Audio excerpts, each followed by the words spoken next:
I'll do something sweet now again. It's so nice to be able, like I said, you guys are my therapists, and I missed you a lot. And you guys are great. You're great therapists, I want to say that. But sometimes you get real excited at the show, and then I'll say something that's meant to be sad, and then you'll laugh because you think that I'm being funny, and then I'll be like, oh, those are my feelings. But anyway, it's okay. I want you to know it's okay. But I would like to take this moment to say something serious and sincere. I would like to dedicate this next song to anybody who lost anybody in the last 2 years, pandemic or not. Specifically, I want to dedicate it to anyone who lost a parent. I'll dedicate this song to my father, who passed away this year, John Harold Craigie II, went by Jack Craigie, and I'll sing this song for him.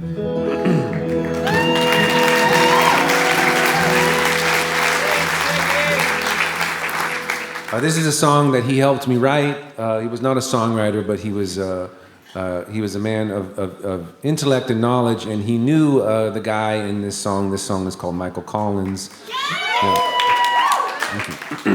And he told me about this guy, and I wrote a song with the help of the stories my father told me. And people, when my dad passed away, people would ask me, they'd say, John, what was your dad's favorite song of yours? And to be honest, that's not the relationship that he had with my music. My dad was 50 years older than me, so there was a big age gap. Like, I don't know if you guys know that song that goes, Jeepers, creepers, where'd you get those peepers? Like, that shit was fire when my dad was a kid.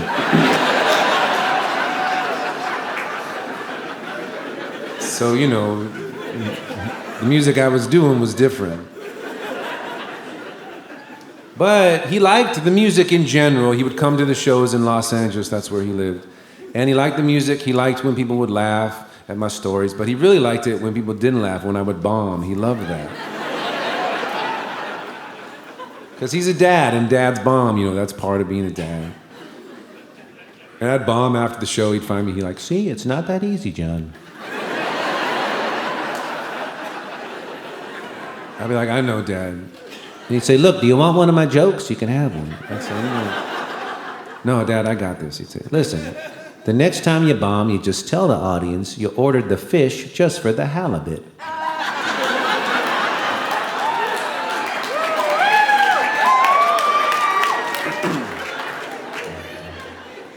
I don't know, Dad. And he'd say, no, take it. It never doesn't work. It's gold, John. It's gold. My dad taught me a lot about humor and about storytelling. I'm very grateful for that. You know, humor changed my life, saved my life. You know, when you're a little kid, humor will save you from the bullies. They don't wail on you as much if you're making them laugh and you make some friends. I would even use my own sense of humor on my father when I was getting punished because I knew that if I could make him laugh mid-punishment, it would be less severe. And I got in trouble a lot as a kid. I know it's hard for you to believe, sweet little Johnny up here. I wasn't a bad kid, you know, I was a good boy. But I went to this thing called Catholic school. I don't know if you guys have that here in Portland. And in Catholic school, you know, I don't know if you know this, but they're like super into this book called the Bible. It's their favorite book. And they read it, get this, more than once. Which I thought was weird. Because we didn't do that with any other book, you know. We didn't finish To Kill a Mockingbird, and they're like, let's read that shit again!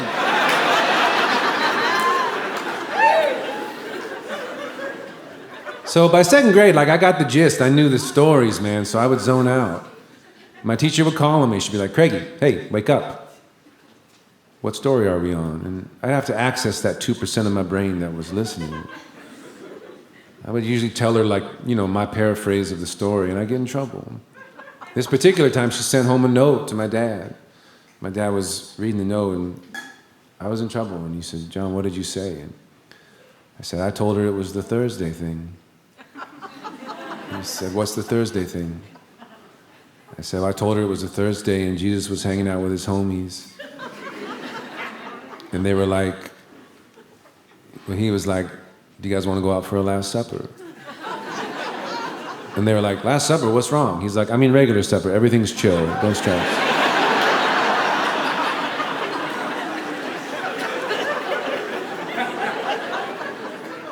And my dad was like, is that all you said? I said, no, I extrapolated. I told her that they went downtown, Jesus and the apostles, and they're walking down Main Street, and Peter was like, look, we're not going to find a table for 13 at this hour, Jesus. It's slammed. And Jesus said, actually, Peter, we need to find a table for 26. Peter was like, why? And Jesus was like, because I want us to all sit on the same side of the table.